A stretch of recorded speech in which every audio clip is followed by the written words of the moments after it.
Hey guys, Crew on the way back. I'm Aaron. I'm Rick. Eric. And we are back with Brooklyn Nine-Nine, which we have recently saved. And not we, but they. We could be part of the G-Hive. Are we? Sure, we're watching it. Okay. It's still going. Cool. Would you subscribe to the G-Hive? Or be a member of the G-Hive? I'm not even on TikTok. I don't know. Is there like a spot for it? You can't say that anymore. You're on TikTok? What? What? What? Yeah, we did save the precinct, the 9-9. Yep.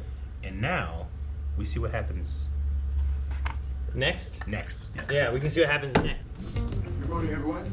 Oh my gosh. Sarge, what are the chances? 0. 0. Oh, I mean, when Genevieve got in these suspenders. Gather around, y'all. It's time to play Who Wore It Best. I really rather not. Who wore it best? Who wore it best? Who wore it best?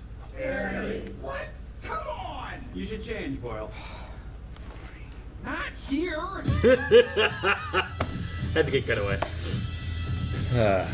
Hello, Captain Raymond Holt. It is I, Sergeant Terrence Jeffers, your friend, but more importantly, your employee. I've never heard you speak like this, Sergeant. I like it. Each sentence so rife with information. How do you know, sir? The application is due tomorrow. Okay. It's 96 pages. Okay. Not including a 4,000-word personal essay. Okay. Will that be a problem? No. Not a problem for Terry. 96 page. Not a problem at all. What? It's almost as long as a hen hunt. Big problem. Ooh, math in real life. Why would I have a big math problem? Seen it happen. I'm supposed to live She got so sad. They're 6. They can take the subway. Rosa, that's crazy. They're babies. Terry, just call them an Uber. Or just have your sitter pick them up. Scully actually has the most reasonable idea. These truly are strange days. One taste of practice parenting, and you two will be so hot to have sex. The kind that make babies. Walk away, Charles. Okay. I'll be back in 9 months. How ridiculous is Charles? So ridiculous. Hey girls, who's the coolest person you've ever met in your entire life? See Hitchcock in the background, who is like magnifying glass's hand. Maybe don't play with the windows. Jake, tell him to stop. It could spark a lifelong interest in mechanical engineering. But sure, if you want, I'll tell these young girls that you don't think science is a good fit for them. Play with those windows, ladies.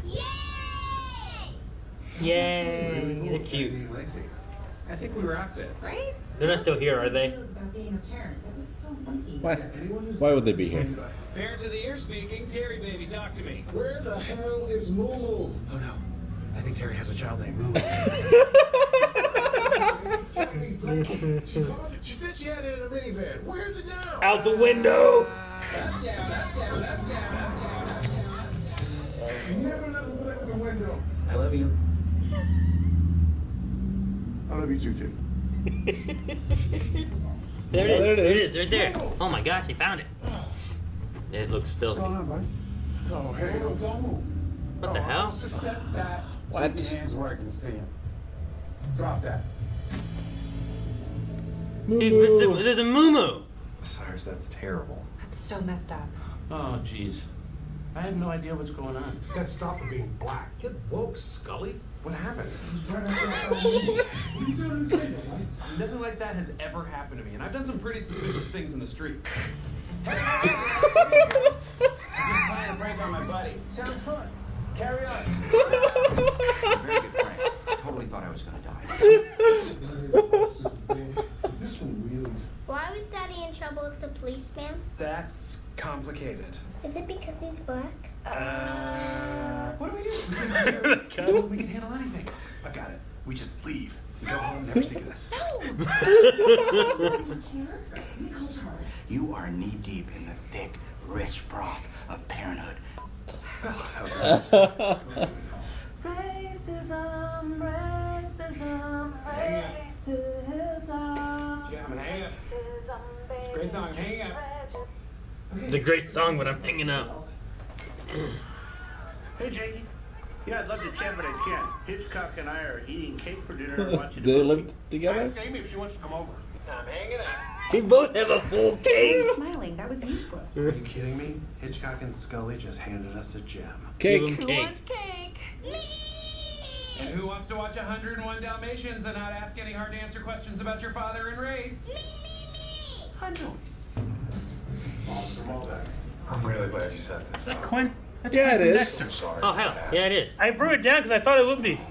Only stop me because I'm black, and to apologize and to say you won't do it again. Hey, look, we wouldn't even be having this conversation if you had your badge on you. Next time, don't forget it. Oh, so this is all my fault? I'm not apologizing for doing my job.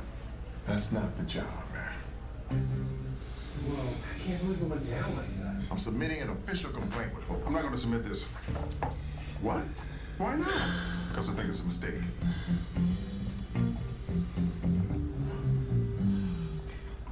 I'm betting he has reasons. He's been in the police force a lot longer. He's dealt with racism in the police force. And while you're talking to him, Jake and Amy can babysit your kids. Unless you're too busy making babies over there. I don't check it out. Get out. What was that sound? Shaka-daka-dow. Then we figured out how to be good parents. TV and cake. TV and cake were my parents. It's okay. I guess it's sad. I'm the guy whose damn complaint you don't want to submit, and I can't think of one damn reason why. Everyone. This is Sergeant Jeffers. Hi. I'm sorry for interrupting your dinner party. No problem at all. This is important. Also, Kevin's friend Margot's here, and she's a real Class A drip.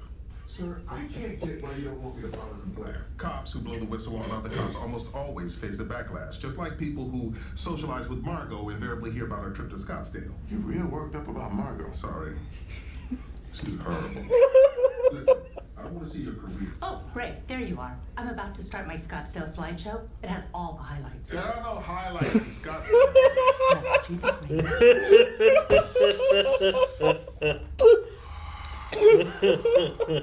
Okay.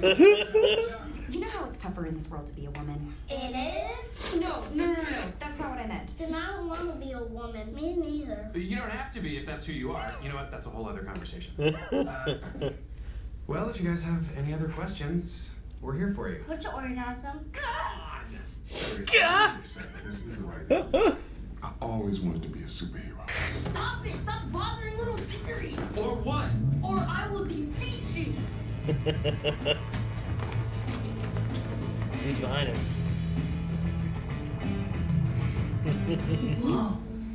I wanted to help people, like that cop helped me. I'm filing that report, even if I have to go over your head to do it. Kind of seemed like you were going to get up and leave after saying all that. I was. I think I hear Marco.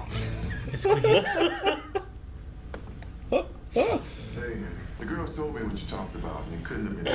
I'm sorry I told them orgasms was another word for oranges. Yeah, it did make it awkward when they asked for orgasm juice this morning, but I was more talking about the other stuff. Yeah, we didn't really know what to say. At one point, I'm pretty sure I sang all of En Vogue's Free Your Mind. Well, that's Pretty sure my nose isn't quite this big, especially with all the racial sensitivity talk, but I appreciate the effort. I shook hands with both you and Kevin before I left. All right, Kevin and I agree that you squeezed significantly tighter than necessary. For good reason. I put all my energy towards rising to a rank where I can make a difference. Well, I'm there now. And I realize that if I don't back you up on this, I would be betraying the very thing that I worked so hard for. So I filed a complaint. I appreciate that, Captain. Are you still upset? No, not at all. You should consider modifying that. Sending the wrong message. They're like little circles. I know, and everything they hold looks so big because their hands are so tiny. Yeah, and they have to hold a cup of water with both hands because they're so weak. I know. That's what I'm talking about! Ah, Boyle. Lucky for you, Amy, I'm an unlicensed doula. I've delivered 3 of my cousins and 1 of my uncles. Long story. Go away. Yes, Papa. Let's go with lines. Maybe we shouldn't have filed the complaint. Maybe I could have done more if I had gotten the liaison job. Maldak will think twice before making another bad stop like that again. And that's a win. So Sheriff's still out of town. Who's looking out for Cagney Lacey? I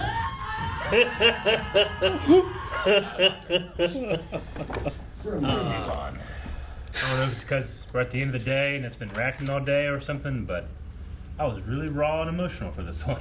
Sure, yeah, I don't know no. why it got me so much. I also knew it was coming. No, I mean it jumped quick from Yeah. the one to I need a Moo Moo to like there's Moo Moo. Oh, good, he found Moo Moo, and then Fucking Quinn. Fucking Quinn from Dexter, who I always wonder like what it feels like to be an actor that does those type of roles, and then Sure. like cut, and you're like, you know, sure. The actor who's playing the Nazi. like Leo DiCaprio in Django, like cut, and he just has to, you know, they have to just like, all right, turn that on, turn that off, but Sure, no, I get you. But no, he only had, you know, I thought it was him in the scene because as soon as I saw, oh, this is like the street, I just instantly remembered this episode. As soon as I saw that, I saw the cop, and I'm like, is that Quinn? No. And then when I saw him without the hat, I remembered that I did this exact same thing years ago. When I said, is that Quinn? Nah, it is! No, I haven't recognized him until like the coffee place or whatever. Yeah.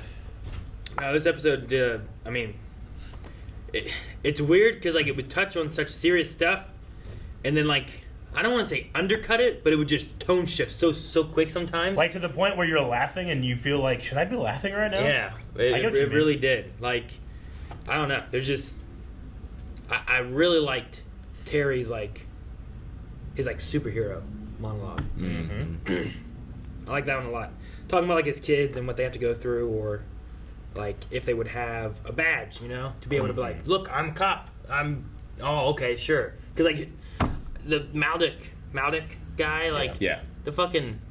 Oh, well, you should have your badge on. It's like, what was I doing? I'm not gonna apologize. I was just walking on the street. Like there wasn't. Like if you would have been like looking in windows or something in a house, there might have been a reason to be like, hey, what are you doing over there? You know. But then like it's so weird to be like, look at here's what I was doing. It's like I've done way weird things, and then it cuts to Jake doing that, and I'm laughing because it's so ridiculous, but at the same time, so funny. And I'm like, hey, what are you doing over there? that was the biggest moment of like, should I be laughing at this? Because like honestly, I could. It's. I believe it though. It's a thing where you I know? could see like this happens. Like, what are you doing? It's like, oh, it's a joke. Aha, well, good one. You know, and some guy just goes in. But if he had lifted up and it had been like Terry trying to play a joke, would that have been an entirely different scene? Probably. You know, like it's crazy. I mean, I personally, some of my favorite just stand-up comedians are the ones that tackle very sensitive topics and can find humor in that. You know, I think that it did it pretty well. But I will agree there were a couple of times where I felt like whiplash. But I think you were kind of meant to in a way. Sure. Too. Yeah. I mean, it's going to tackle things with humor, but it's also like, this is touching on one of the more serious things I think Brooklyn Nine-Nine has touched. And it's doing it as a cop show, talking about cops with racism and, you know, treating people equally or treating them based on the color of their skin and that kind of stuff, which is, it's one of those things, especially over the last couple of years with like protests and different things, where it's like, you know, well, Brooklyn Nine-Nine is a show about cops. Like, what kind of thing would they cover with that kind of stuff? And I don't know when this episode came out, but you know, It's a while ago. they already have one of those there where they're kind of tackling that same kind of idea. I do know the only thing I know, because I think I've only seen maybe another season or two. I know that for Brooklyn Nine-Nine's final season, they stopped and restarted the whole season because they wanted to address, that was around the time of the beginning of Black Lives Matter protests and stuff. Yeah. And they just wanted to go a different way. And I thought of this episode when I heard about that. Yeah. So I mean, this is just, you know, it's touching on a real topic, and I like, you know, having Holt, because obviously Holt going up through the ranks when he was a gay black man, would definitely be like he's going to be facing some different things even as a cop with cops who know he's a cop, not just a cop who doesn't know he's a cop. Yeah. Sure. So. Yeah, because at first I was like, man, like why doesn't he have his back? But like, it's just his experiences, he had to pick his battles. You know. Sure. And it does. The episode gives you a feel like, oh, okay, well, experienced Holt's going to come in here and he's going to learn you a thing. Yeah. And then, you know, Terry's going to learn about that and he's going to, you know, but I like how they flip on the head and he gets that realization. Like, this is why I did these things. And by the end of it, too, like, I like Holt saying, well, you know, I rose up to the ranks so I could make change. And now I'm here, so I should be helping you. I didn't have a superior backing me. I should back you. I should be part of the change. But even by the end of it all, it's like, well, you didn't get this liaison position. It's like, was it because of this? You know, probably, but we don't know. And it's not like good we won. It's not like, oh, we lost. It's just kind of like, maybe we shouldn't have. Maybe we should have. You know, like, it doesn't have like a definitive answer of like, did they do what they should have? True. Or should Terry have bit his tongue and try to get the liaison position and maybe could have done more there? Yeah, like, but it's not like answered, you know? It's And not, but they learn to celebrate the small victory. Like, that cop will think twice before doing it again next time. And that might be worth it. Because that's one person that they might save. Or Sure. Like, even though it's a not become comedy victim. show, it's not all fixed. Yeah. Like, there's not just this happy ending. Yeah. Like, sometimes you get that, but, like, there are, you know, there's definitely things like this where that's a subject where it's like, well, what is the answer? And it's like, well, we don't have the answer. We're not going to be able to we can't solve racism in our episode of Brooklyn Nine-Nine. Yeah. So, and between Terry talking about, like, what his kids and what he doesn't want them to go through, and then the kids also being like, is it bad to be black? And, like, there's cute little kids, and I just want to, like, hug them, you know? Well, you know how, like, it's hard to be a woman? What? Yeah. I don't want to be a woman. But both those scenes were like, oh, man. And they're trying to figure out what the words are to say and stuff. Yeah. Oranges. Makes an sense why I orgasm. asked for orgasm juice. It was a very awkward breakfast. I mean, the comedy aspects, like, I think that there were some of the funniest things I've seen in Brooklyn Nine-Nine in this episode. Mm-hmm. But I also don't know if that's because it took me The to contrast. hear, Yeah. and then, like, I just get what you mean. rubber banded me up. Yeah. But, like, I loved... I don't know what the hell Hitchcock was doing with, like, a magnifying glass, like, looking at his hand in the background. I'm like, what the hell's that? But them just... Me and Hitchcock are just eating cake, watching whatever. I'm like, oh, well, he has a cake for him and Hitchcock. And then it cuts, and he has an entirely different cake. That they're, hey, tell Amy to come Does Amy over. want to come over? Like, what? And then Rosa and stuff, too. And, like... Well, Hitchcock also had good advice before, too, right? Or was it Scully? I can't Scully. remember. It was Scully who was like, Yes. have the babysitter pick him up. Yeah. And it was like, that was the best idea. Like, take the train. Call him an Uber. It is a strange day we're having today. The Jason mask one, I think, was that really got me. But also the TV and cake were my parents. That was really well done. That's too. okay. That, like, all of those bits were all just like timing in the edit. That I felt like if you mess that up, they're not going to land as good. Sure. Really good I timing. mean, that one I don't even know if there was an edit thing there. Well, no, I just that mean, one was like, just their delivery in general, you know? I just mean, like, yeah, it's the delivery, but it's also the speed in which they transition from smiles to that, and then the cut when it happens, and we move on, you know? There's little tiny, I don't know, you can almost, like, time when things are going to change with this show, because it has to keep moving. Sure. The conversations they're talking about, too, with the racism and everything, and talking about, like, well, the Brooklyn Nine-Nine, our precinct, would never do that. And it's like, well, you could look at this episode talking about that, like, Holt is in charge of this one. Yeah. That precinct is better because of what they've gone through, who's running it, and the people that are in it. Whereas other precincts haven't hit that point yet, but hopefully we can. So I do get, like, Holt talking about, like, trying to get higher in the ranks and trying to make the change that way, because maybe the captain they have over there isn't the same way, or maybe they don't view some things the same way, or they haven't had those problems to have those discussions or whatnot. But you know, you got one precinct, which back in the day, that precinct probably wasn't like that, you know? Change is going to come from the top down. It is. I mean, you know, we talk about it all the time in our own lives, but whenever you have a cop that has done something wrong, every comment about it is like, well, why didn't the other cops do something about it? Like, it tackles this too, where it's whenever you report on a fellow police officer, it doesn't matter. Like, if it's right or wrong, you're going to face backlash. Sure. That's what Holt's talking about, and right? that's just real life. That's not it's not a matter of morality or what the right thing to do is. It's just how it's, you know, it's tough. It's a real tough thing to navigate. It is. It really is. And it's one of those things where it's like there's not necessarily an answer. It's just fucking everyone be better. Like how do you get him to be that, you know? But Terry Crews's performance in that scene, I just love how he just stands up to Holt. Like, he knows that Holt agrees with him, but he's standing up to him. And I loved, oh man, what's his name? Andre, Holt's actor. I can't remember his name. Starts with a B. Yeah. I don't know. But whenever he was he can see that Terry's getting angry. He needs to speak his mind. And he says, you know why I became a cop? And he goes, please share. Like, he knows he needs to do it. It's really good. Really liked it. I mean, the performance he gave when he was getting arrested was very good. Like, he had a bunch of different emotions. And he was restraining himself from doing or saying what he wanted to say because he knew it wasn't going to help the situation at the time. Yeah. lower your voice. Lower my what? Yeah. Like, I'm not even yelling or anything. I'm not, what do you mean? But I really like the episode. It touched on a lot of stuff. Yeah. At the same time, somehow it was really funny. Really funny. I also question if I should be laughing or not at different points. Each sentence was rife with information. Like looking at her reaction, I'm like, this was funny. But I'm like, should I be laughing at this now? Or like, should I not be laughing? Is it wrong to laugh? Like, I'm like in my head with like different moments and stuff. I was just like, I feel such whiplash with like where it's taking me. Like in one scene, I had just been like, I had tears, and then it cut to another scene, and I was just laughing about these kids wanting orgasm juice. You know, like it's funny because I had like not the opposite, but like I had an inverse reaction. Like I was still laughing when I realized, oh, this is that episode, and I kind of got like, I gotta rid of myself of this one, you know. So I kind of had like an inverse of that. Brooklyn Nine-Nine's given me tears before, but these ones were different. Yeah, it was really good.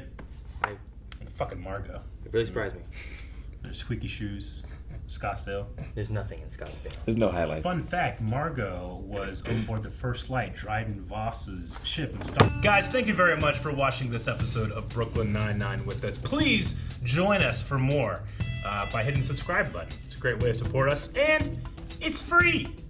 So please, do it. It's not hard. Just hit it. Just hit it once. Hit it 3 times.